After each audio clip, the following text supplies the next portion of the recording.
காத்து கிடந்த bus stop. 20 வருஷமாச்சு. ஆனா ஒரு பழைய பஸ் ஸ்டாப் மட்டும் ஒரே ஒரு ஆளுக்காக காத்து கிடந்துச்சு. காலம் கடந்து ஒரு நாள் அந்த எதிர்பார்ப்பு நிறைவடைஞ்சது. அது ஒரு சின்ன தமிழ் கிராமம். மலைகளை ஒட்டி இருக்கும் அந்த ஊர்ல ஒரு பெரிய வேப்ப மரத்து கீழே அந்த பழையமையான பஸ் ஸ்டாப் இருந்தது. தினமும் விடுகாலையில ராமன் ஐயான்னு ஒரு வயதானவர் அங்கே வருவாரு. அவர் வேலையே அந்த தரையையும் பெஞ்சையும் சுத்தமாக்கி புதுசா பூக்களை வச்சு அழகுபடுத்துறது தான். எதுக்கு இந்த வேலை யாருக்கும் புரியல.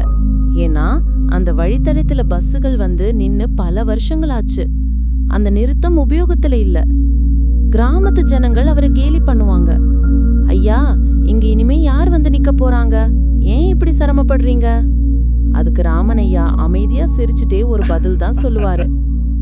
யாரோ ஒருத்தவங்க கட்டாயம் வருவாங்க. வருஷங்களுக்கு முன்னால இந்த பஸ் ஸ்டாப் எப்பவும் பரபரப்பா இருக்கும். ராமன் ஐயாவோட மகள் அஞ்சலி ஒவ்வொரு ஞாயிற்றும் காலேஜ் போறதுக்கு இங்கதான் நிப்பா. கிளம்பும்போது தன் தகப்பனார பார்த்து சொல்லுவா, அப்பா, நான் சீக்கிரமே பெரிய நிலைமைக்கு வருவேன், திரும்பி வந்து உங்களை இந்த கிராமத்தை விட்டே கூட்டிட்டு போறேன். ஆனா எதிர்பாராத விதமா ஒரு மழை நாள்ல நடந்த பேருந்து விபத்துல அந்த மகள் திரும்பவே வரல. பஸ் ஸ்டாப் காலியானது. ஆனா அந்த ஆத்மா எப்பவாவது இந்த வழியா போகும்னு நம்பி ராமனையா தன்னோட கடமையை நிறுத்தவே இல்லை. அந்த பஸ் ஸ்டாப் தன் மகளுக்காக காத்திருக்கணும்னு அவர் நினைச்சாரு. ஒரு நாள் காலையில அவர் பெஞ்சை தொடச்சிட்டு இருக்கும்போது ஒரு ஆச்சரியம் நிகழ்ந்தது. பல வருஷங்கள்லயே முதல் தடவையா ஒரு புது நகர பேருந்து அவர் முன்னால வந்து நின்னது. சிரிச்ச முகத்தோட ஒரு இளம் பெண் அதுல இருந்து கீழே இறங்கி வந்தா. சுற்றி பார்த்தவள் ராமனையாவை பார்த்து மெதுவா சொன்னான், இந்த பஸ் ஸ்டாப்பை பத்தி எங்க அம்மா அடிக்கடி கதை சொல்லுவாங்க.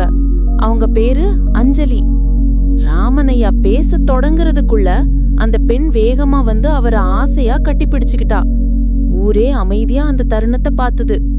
அந்த தந்தையின் கண்ணிலிருந்து கண்ணீர் வழிஞ்சது. அது துக்கத்தின் கண்ணீர் இல்ல, இத்தனை வருஷ காத்திருப்புக்கு பிறகு கிடைத்த சமாதானத்தின் கண்ணீர். அந்த சாயங்காலம் அந்த பழைய பஸ் ஸ்டாப் மறுபடியும் உயிர் பெற்றது போல இருந்தது. கிராம மக்கள் உட்கார்ந்திருந்தாங்க, குழந்தைங்க விளையாண்டாங்க, பேருந்துகளும் அந்த பாதையில திரும்ப ஓடத் தொடங்கியது.